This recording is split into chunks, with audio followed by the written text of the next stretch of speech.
হয় তাহলে কি করবে। জিকর, হ্যাঁ জিকর থেকে হ্যাঁ তো বলো এবার। বলছি ওটা হয়েছে কি বলতো, ও 2টো অব্দি পেশেন্ট দেখেছে, ঠিক আছে। মানে রাত্রি দুটো? রাত্রি 2টো, ঠিক আছে। আচ্ছা।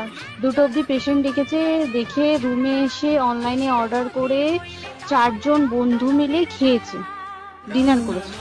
করে ও খুব টায়ার্ড ছিল, যেহেতু 36 ঘন্টা ডিউটি ছিল, টায়ার্ড ছিল। ও কি করেছে, ওই সেমিনার রুমে গিয়ে শুয়ে পড়েছে একটা রেড কালারের ব্ল্যাঙ্কেট ঢাকা দিয়ে। তারপরে মানে সেমিনার রুমে এমনি কি তোমাদের ওরকম সেমিনার রুমে তোমার ঘুমানো হয়? মানে আমি যদিও কোনো আইডিয়া নেই, ওই জন্য জিজ্ঞেস করছি। না, এবার একটা রেসিডেন্টের ডক্টর রুমস থাকে, আচ্ছা, বুঝতে পেরেছিস, তারপরেও সেমিনার থাকে। এবার সেমিনারে একটা বেড থাকে, আর ডক্টরস রুমে 2-3টে যেরকম বড় ঘর হবে সেরকম বেড পাতা থাকে। আচ্ছা আচ্ছা। মেনলি ডক্টরস রুমে শোয়ার কথা, ঠিক আছে। হয়েছিল কি, ওকে বডিটা পাওয়া গেছে সেমিনার রুমে, কিন্তু ঘুমাচ্ছিল ডক্টরস রুমে, যে রুমটা তোর এখন ভাঙা হয়েছে, দেখেছিস রুমটা ভেঙেছে, একটা ভিডিও ঠিক বাথরুমের পাশেই, ঠিক আছে। মানে বাথরুমটাকে অজুহাত দিয়ে ওই রুমের দেয়ালটা ভেঙে দিয়েছে। অ্যাকচুয়াল কাণ্ডটা ঘটেছে তোর ইয়েতে, ওই রুমটার ভেতরে, ডক্টরস রুমে ঘটনাটা ঘটেছে। ওই বডিটাকে ডক্টরস রুমে ওই দিন আর কেউ ছিল না, খালি মানে অনলি ওই দিদিটাই ঘুমাচ্ছিল? হ্যাঁ, এবার তোকে আমি বলি, অন কলে নিশ্চয়ই একজন থাকবে না, ওর জুনিয়র সিনিয়র মিলে থাকে। এমনকি থার্ড ইয়ার একজন থাকবে, সেকেন্ড ইয়ার একজন থাকবে, প্লাস ফার্স্ট ইয়ারে ইন্টার্নশিপরা যারা থাকে তারা ইন্টার্নরা থাকে। আর চেস্ট এমন একটা ওয়ার্ড হচ্ছে, কোভিড এর পর থেকে প্রায় হামেশাই সবার শ্বাসকষ্ট হচ্ছে, মানে আসছে মানে শ্বাসকষ্ট হচ্ছে। আর চেস্ট ওয়ার্ড আর চেস্ট মেডিসিন দুটোই পাশাপাশি ওয়ার্ড, ঠিক আছে। তো কেউ কি শুনতে পায়নি? কেউ শুনতে পায়নি। ওটাই তো আমি ওই দিনকে ওটাই ভাবছিলাম। এবার দেখ, ধস্তাধস্তি করাতে একটা নিশ্চয়ই চিৎকার হয়, একটা ভায়োলেন্ট হয়, বুঝতে পেরেছিস। তারপরে আবার কি, যে 4জন ওর সাথে খেয়েছে তারা কোথায়, তারা কেন মিডিয়ার সামনে আসছে না? তাই তো, তারা কেন আসছে না? তোমার দিন ডিউটি ছিল না রাতে? ওই দিনকে আমি নাইটে ডিউটি করছিলাম। আচ্ছা, আমি নাইটে ডিউটি করে এসেছি, আমার লাস্ট নাইট ছিল। তো আমার তো 3 দিন নাইট থাকে, 3 দিন নাইট থাকার পর লাস্ট নাইট ছিল, লাস্ট নাইটের পর বুধবার আমার লাস্ট নাইট। বুধবার রাতে ঘটনাটা ঘটেছে, আমি বাড়িতে এসেছি, রীতিমতো বাড়িতে এসে শুয়ে পড়েছি। 3টের সময় আমার কাছে ফোন এসছে যে সবাইকে ডেকে পাঠিয়েছে, ইমিডিয়েট আয়। তখন গিয়ে দেখি আরজি করে এই অবস্থা, পুরো গোটা হাসপাতালকে ডেকে পাঠিয়েছিল। গিয়ে দেখি পুলিশ ছয়লা, মানে আর ওকে যেভাবে, আমি তো বডিটা দেখেছি রে, মানে আমাদের এখনো পর্যন্ত চোখ থেকে নামছে না। রীতিমতো মনে হচ্ছে মেয়েটা যেন আমাদের পাশে পাশে ঘুরছে, একদম এরকম, মানে মানে অদৃশ্যমান। মানে আমরা এরকম ভাবতে পারছি না যে এরকম ভূত থাকে বা একটা স্পিরিট থাকে বা কিছু। এখন আমরা বুঝতে পারছি না, ওর আত্মাটা এখনো ঘুরছে আমাদের আশেপাশে। দেখ, ওর আমার তলাটা নাকি, তো ওর থেকে ও থাকে 4তলায় ঘটনাটা ঘটেছে, ঠিক 2টো ফ্লোর নিচেই আমি থাকি, আমার রুমটা, ঠিক আছে। কিন্তু তাও আতঙ্কে আমরা মানে একদম স্তব্ধ হয়ে গেছে আরজিকরটা। কিন্তু ব্যাপারটা হচ্ছে, তাহলে ডক্টর রুম থেকে ওকে সেমিনার রুমে নিয়ে যাওয়া হয়েছে? হ্যাঁ, অবশ্যই নিয়ে যাওয়া হয়েছে। এবার দেখ, নিয়ে যাওয়া হয়েছে, ওকে যেভাবে মারা হয়েছে এটা একার পক্ষে অসম্ভব, ইম্পসিবল। পুরোপুরি গ্যাং রেপ ছাড়া কোনো কিছু নয়। আর শুধুমাত্র রেপ নয়, রেপ করলো ছেড়ে দিল, ঠিক আছে, ওকে রীতিমতো মার্ডার করেছে। মানে মানে হিসেব মতো যা বুঝছি, মানে তোমার কথাতে ওটা হচ্ছে ওর ওই বন্ধু বান্ধব মেয়েটা জড়িত। এক্স্যাক্টলি, হয় ওর বন্ধু বান্ধব কেউ, ঠিক আছে, মানে 4জনের মধ্যে কেউ, আইদার ওকে এমন কিছু করতে বলতে। দেখ, বড় বড় কোম্পানিতে তো এরকম হয়, মানে হয় তুমি আমার সাথে কম্প্রোমাইজ করো, নয় তুমি চাকরি ছেড়ে চলে যাও, হয় তো। এখানেও সেরকম কিছু একটা হয়েছে। যাকে যে ক্রাইম করেছে সেও কিন্তু নর্মাল ডক্টর নয়, কিন্তু সেও একটা ভালো পোস্টে র্যাঙ্ক করছে, বুঝতে পেরেছিস। তবেই কিন্তু পুরো ব্যাপারটাকে হসপিটাল চেপে যেতে চাইছে, পুরো ব্যাপারটা। তাহলে এই সিভিক যে ও কোথা থেকে আসছে? এবার তোকে আমি বলি ওটা কোথা থেকে আসছে। আমাদের প্রিন্সিপাল চেঞ্জ হয়ে গেছে, ডেপুটি সুপার চেঞ্জ হয়ে গেছে, তারপরে আমাদের ওই অ্যাসিস্ট্যান্ট সুপার চেঞ্জ, সব চেঞ্জ হয়ে গেছে।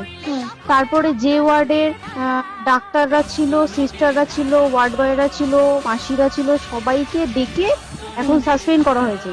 তারা কোথাও যেতে পারবে না, রোজ গিয়ে কোর্টে গিয়ে দেখা করছে। আজকেও কোর্টে গেছিল সবাই। তারপরে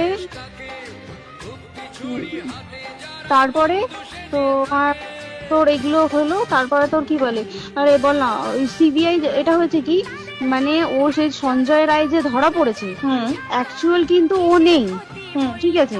ওর এতটা ক্ষমতাই হয় না। ও অত রাত্রে কি করতে যাবে? ও অত রাত্রে ওখানে কি করতে যাবে? ও না পেশেন্ট, ও নাকি বলছে দালাল পেশেন্ট নিয়ে গেছে। তো পেশেন্ট নিয়ে যখন গেছে, দিদিটার রুমে যখন যাবে, নিশ্চয়ই দিদিটার রুমে কোনো কাগজপত্র দেখাতে যাবে। সেই অবস্থায় গিয়ে দেখে যে এরকম এরকম ঘটনা, তা ঝাঁপিয়ে পড়েছে ওর উপরে। এরকম কিছু কি, তাও কিছু নয়, শুধু গেছে দেখছে ড্রিঙ্ক অবস্থায়, ওকে ক্যামেরায় দেখা গেছে ড্রিঙ্ক অবস্থায় গেছে আর এসছে, এইটুকুই দেখা গেছে। তারপরে হচ্ছে কি, তোর অনেক রকম, এখানে অনেক রকম ব্যাপার আছে। যে দিনকে ঘটনাটা ঘটে তার ঠিক দুদিন পরে ওই সেমিনার বাথরুমের অজুহাত দিয়ে ডক্টর যে রুমের দেওয়ালটা আছে, ওই দেওয়ালটা ভেঙে দিয়েছে। কেন? প্রথমে ওকে বললো সুসাইড করেছে, আমাদের যখন ফার্স্ট খবর আছে তখন সুসাইড করেছে। তারপরে যখন হসপিটালে যাই তখন গিয়ে শুনছি নাকি না, সুসাইড করেনি, এটা রেপ করেছে, রেপ করে মার্ডার করা হয়েছে। বুঝতে পারলি, এখানে বিশাল বড় একটা গেম চলছে। আর যে রাগ ছিল, মানে হ্যাঁ হ্যাঁ হ্যাঁ হ্যাঁ হ্যাঁ হ্যাঁ একদম। আমি তো কি বললাম, শোন, তুই যদি কারোর সাথে কম্প্রোমাইজ করিস তাহলে তোর পোস্ট করবে, তুই কারোর সাথে কম্প্রোমাইজ করবি না তোকে মার্ডার করে দেবে।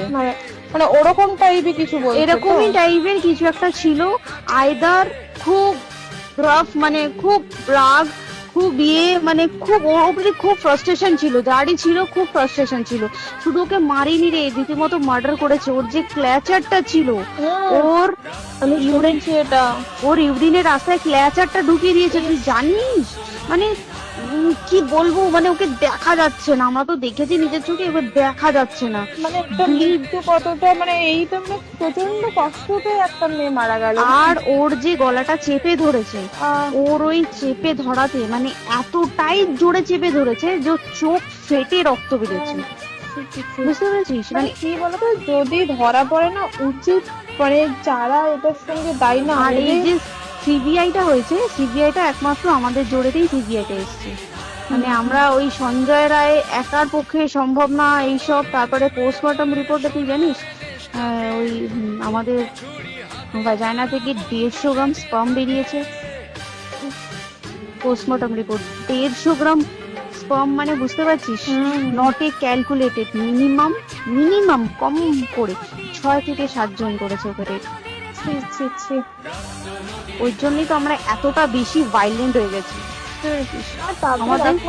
একটা মেয়ে তার কাজের জায়গাতেই ছিল, এমনটা নয় যে রাস্তাঘাটে কোনো বিপদ, তার কাজের জায়গাতেই শেষ নয়। শোন দেখ, বড় বড় কোম্পানিতে কি হয়, রুমের ভেতরে এগুলো হয়, মানে ধর রুমের ভেতরে হলো, যেমন কল সেন্টারে হয়, নাইট শিফটে হয়, এইগুলো একসেপ্টেবল।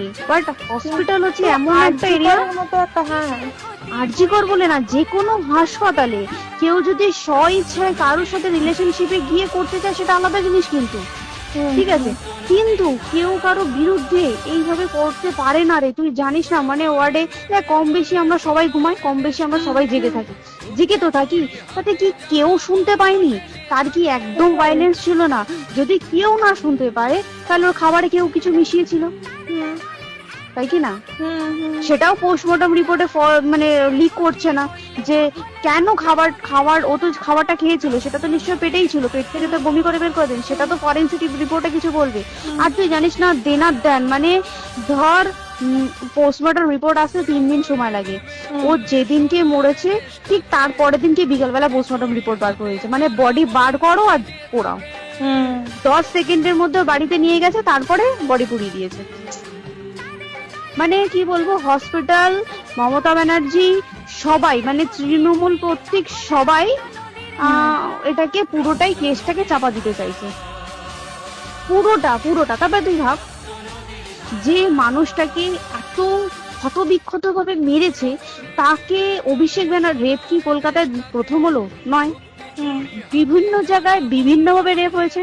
হুম ধরা পড়েছে, ফাঁসি হ্যাঁ। হয়েছে কি জেল হয়েছে, হুম। অভিষেক বন্দ্যোপাধ্যায় কেন বললো জাস্ট ইট অ্যান তোর কি বলে এনকাউন্টার করতে? মানে কি সঞ্জয়কে যদি এনকাউন্টার করে পুরো কেসটা চাপা পড়ে যাবে, পুরো কেসটা চাপা পড়ে যাবে একদম। স্টুডেন্টরা ঠান্ডা হয়ে যাবে, হুম। আর আমরা সেটা মানবো না, আমরা সেটা হতেই দেব না। তাতে যদি চাকরি মানে আরজিকরটাকে সিল করতে হয় তাতেও আমরা রাজি আছি, সিল করে দেওয়া হোক আরজিকর, সিল করে দেবে মনে হচ্ছে যদি ঠিকঠাক ভাবে। এবার ওই জন্য আমাদের দাবিতে সিবিআই এসছে। এবার তুই একটা কথা বল, যখন দেখতে পাচ্ছে মমতা ব্যানার্জি যে কলকাতা পুলিশ আমাদের জন্য কিছু করতে পারছে না, আমরা কিছু মানতে পারছি না, 7 দিন ধরে বার করতে পারছে না, তাহলে সেটা 2-3 দিনের মধ্যে কেন হ্যান্ড ওভার করে দিল না? তাই তো। তাই কি না? তারপরে দেখ পিডব্লিউডি ওটা লো পোস্টের মানুষ, মানে যারা ভাঙচুর করে, মানে সিমেন্টের যারা কাজ করে তাদেরকে পিডব্লিউডি বলে। হুম।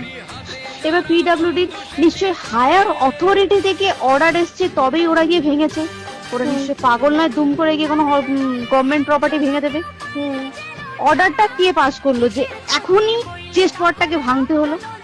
সিবিআই আসা পর্যন্ত অপেক্ষা করতে পারতো। কারণ আজকে অত বড় বিক্ষোভ হবার কারণ কি হচ্ছে? একটাই কারণ, যে মেয়েটি মারা গেছে ঠিক আছে, কিন্তু তাকে এত বেশি মলেস্ট করে, এত বেশি রেপ করে বা বেশি ওকে মেরেছে, তার কি কোনো প্রতিবাদ নেই?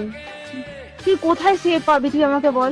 তুই ধর চাকরি ছেড়ে আজকের সরকারি চাকরি ছেড়ে তুই প্রাইভেটে যাই, প্রাইভেটেও তো তাই একই অবস্থা, একদম একদম। প্রাইভেটেও একই অবস্থা। তুই কোনো চায়ের দোকান খুলে বসবি, অনার্সশিপে তুই বসলেও তাও এসে তো হাজার ছেলেরা থাকে, হাজার ছেলেরা কিস করে, তুই কোথায় কি করবি? তাহলে আমাদের সেফটি কোথায়? আমাদের মুখ্যমন্ত্রী মমতা ব্যানার্জি সে একটা লেডি হয়ে তাহলে আমাদের কি সেফটি দিয়েছে? আমাদের কি লক্ষ্মী ভান্ডার দিলে this is a problem solve? পুরো মাসের আমাদের কি সব খরচা চলে যায় লক্ষ্মী ভান্ডারে? জানি না, আই ডোন্ট নো। মানে আমরা প্রচুর খেপে আছি, প্রচুর। মানে এর বিচার না চাওয়া পর্যন্ত তুই ভেবে চল কি এটা সলভ হবে না। আমরা মানে বিচার নিয়ে আমি 2 দিন ধরেই ভাবছিলাম তোমাকে ফোন করবো, কিন্তু মানে এটা ওটাতে হয়ে উঠছে না। আর তোমাকে তো আমি ওই দিন রাতেই হোয়াটসঅ্যাপ করলাম না, হ্যাঁ এবার তখনই না আমি ব্যাপারটা অতটা বুঝতে পারিনি। আর আমার তার পরের দিনই ভোরবেলা ডিউটি, তো আমি খুব সাবধানে থাকিস রে, আর খুব বলো না। সাবধানে থাকিস।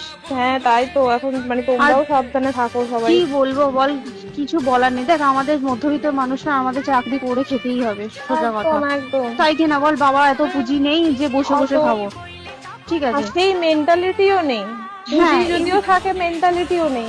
হ্যাঁ, বাবার পুঁজিতে খাবে। এবার একটা কথা তুই বল, চাকরিটা কোথায় গিয়ে করবো তুই একটা বল? কোন স্টেটে গিয়ে চাকরি করবো তুই আমাকে বল? ওই যেমন মানে এটা হয়তো আমার মা যেমন বাড়ি থেকে 7টার মধ্যে ঢুকে যাও, দিদিকে তো ধরো অনেক রাত অব্দি 9:30-10টা অব্দি ল্যাবে থাকতেই হয় না। এবার তুই কি করবি বল, কি করবি? বলো তো, এখন কিছু করার আছে? দেখ ল্যাবেও তো সব ছেলেরা আছে, ছেলে আছে, মেয়ে আছে। তুই কাকে বারণ করবি? তুই কাকে বিশ্বাস করবি? তুই বল, তুই ধর কলিগদের সাথে খেতে বসেছিস, ঠিক আছে, তোর টিফিনটা যদি কেউ চাইলো তুই তাকে না দিয়ে পারবি? না, একদমই। আর কার মনে যে কি আছে সেটাই তো কি বলবি বল? এবার তুই বল, খাওয়াটা যে খাবি, তোর টিফিন কেউ চাইলো বা তোকে যদি কেউ বললো কি একটু একটু খা, যেমন আমরা শেয়ারে হয় স্কুলে যেটা আমাদের হয়, যেটা হ্যাঁ স্বাভাবিক, এটা সবার এটা তো স্বাভাবিক। তুই বল তাতে যদি এরকম অবস্থা হয় তাহলে কি করতে